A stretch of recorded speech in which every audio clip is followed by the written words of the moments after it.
It was around 1 in the morning when the sound of rifles rang out, shaking the stillness of Lexington. The alarms had been sounded. And all those alarms, they woke Captain John Parker, who was the captain of our militia, but he was so sick. He barely slept the night before. He was just racked with tuberculosis. He could barely get out of his bed. Oh, poor lamb. So he came, eyes bright with fever, to lead the men. And he still grabbed his hat, left his farm, and made his way to the common. 2 miles. With his condition. Can you believe that? Lexington had been preparing for this moment, hadn't it? A year before, they had raised 40 pounds for cannons and ammunition, and the militia had trained, and Captain Parker had been chosen to lead them. He had seen more military battles than most of the British regulars. He served in Louisburg and Quebec. Experience, yes.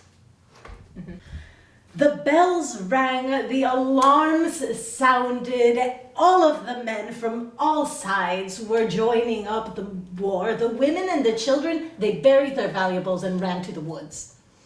Yep, they hid. The roads, they were filled with fleeing families, and all of the men were all just going in the direction to join. But mistakes were made. The first riders couldn't find the British Army. Many thought it was a false alarm, and they sent the men home. By the time the British were spotted, it was too late.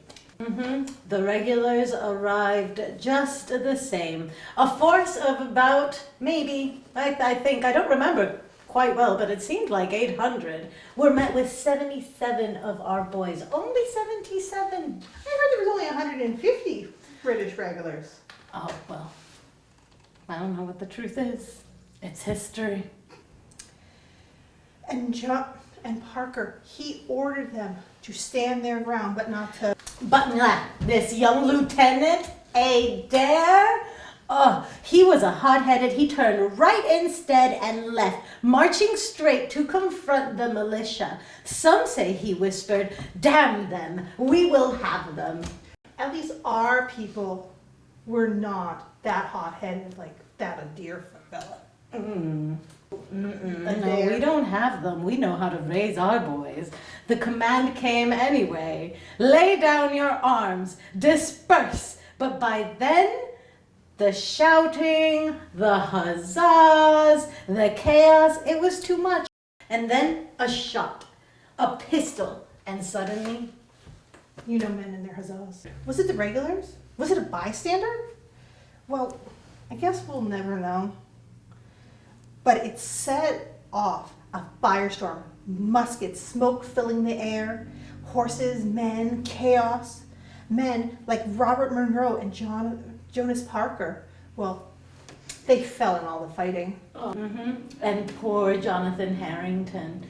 I heard that he fell just yards away from his home and he crawled, died at his wife's feet. Can you believe that? No woman should see that. No. And the regulars may have won the first battle of Lexington. But our John Parker, he regrouped all the men and they marched off to meet the regulars as they were fleeing from those boys in Concord. And they harried them all the way to Boston.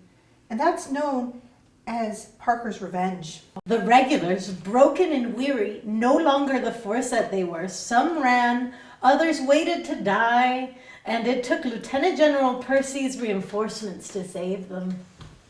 It was a hard day. Lexington lost 8 brave men that day. But by the end of the day, the regulars had lost more. 73 dead, 174 wounded, and 26 missing. But the militia made them pay for every single yard.